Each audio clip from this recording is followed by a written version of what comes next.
So jokes apart, but yeah, uh, as of now we were using JSON in our day-to-day life in this development world. So when we started to look into that LLM, we start using LLM in our API.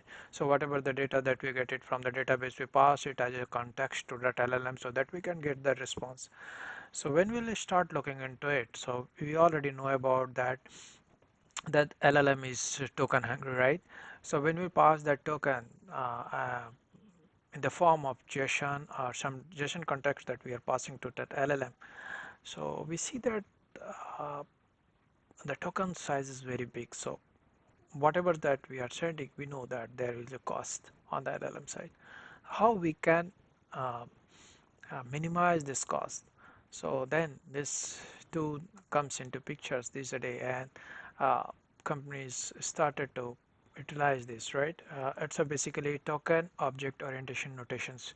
So we can see here on the GitHub, when you go on this Toon format Toon on the GitHub site, you can see the Toon reaches 74% accuracy with respect to the JSON 70%. So and then we can see like 40% fewer token in the mixed structure as the benchmark, right? So why it's happening? Because when we see the tone, the structure of the tone is similar to our YAML, right? So the indentation and everything that you can see is similar like a YAML, and the structure, if we can visualize it, is something like that. We pass the data as a CSV. So on the CSV side, what we do, we pass that all the column name in the first row, and then we pass the comma separated value in the second from the second row itself. So instead of doing that as well, we pass that in the YAML format. We passing it that we are saying it like, okay, uh, this is the task, these are the locations, this is the seasons that we are trying to build, and these are the number of friends that will go, right? And what are the hikes that they will try to cover it, right? So these are the very view context. This is the very view context. The context is same basically, but the token length will be minimized, right? So how this happen? So if we'll go here on this, okay, so there is a Toon package that we can use it on in our applications, and then we encode this JSON object in the Toon object, and then we can pass it. So we can minimize that overall length of this token, and we get that response in the Toon format. We can expect that that response will be in the Toon format, and then we'll revert it back in the JSON object and all, whatever that we are required, right? So that is the way that we can minimize it, right? So I have created one sample here. uh, okay, so this is one new beast from Google, and this is a uh, anti-gravity, right? So I have used that anti-gravity. I will create one session on this anti-gravity, how exactly it's work. But before that, I want to show you uh,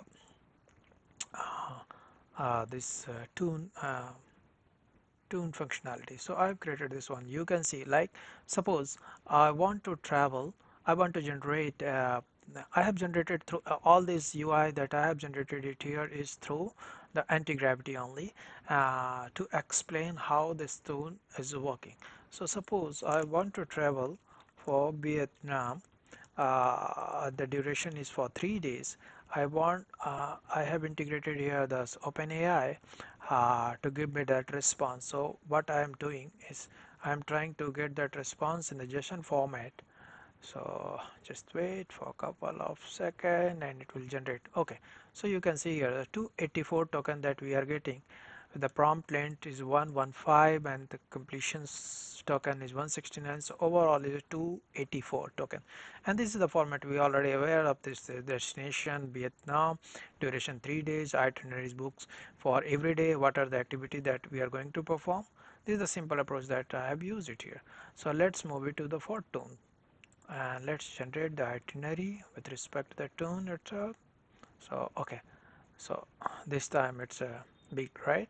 So we can see some of the in the nested case also we can see this Toon is very big. Let me try it again. Mm, okay, it's a 320 and and it's a 290, right? So you can see this, the length of this token is very small. So what exactly we are achieving here? So if we'll pass that in the form of Toon or token object orientation notations, it's a combination of, you can say, like a CSV plus YAML. And as per my experience, whatever that I have identified it here, if your data structure or the request is in nested, so try to avoid this tool. If it is a simple, then I think you can use this tool. Okay, so what is the basic difference here? So it's a design especially for LLM to minimize the token uses, prompts, whatever that we have. So all these are generated through the anti-gravity here. So you can see it here, right? When we see that YAML, so it's a human readable. So we are saying that it will be the human readable format. And yeah, so try and see all these new concepts here in your LLMs and see and let me know that what is your observations, how exactly you have used it, and then we'll see the more since this one is recently uh, released, so we'll have to wait and watch that how exactly it is shaping.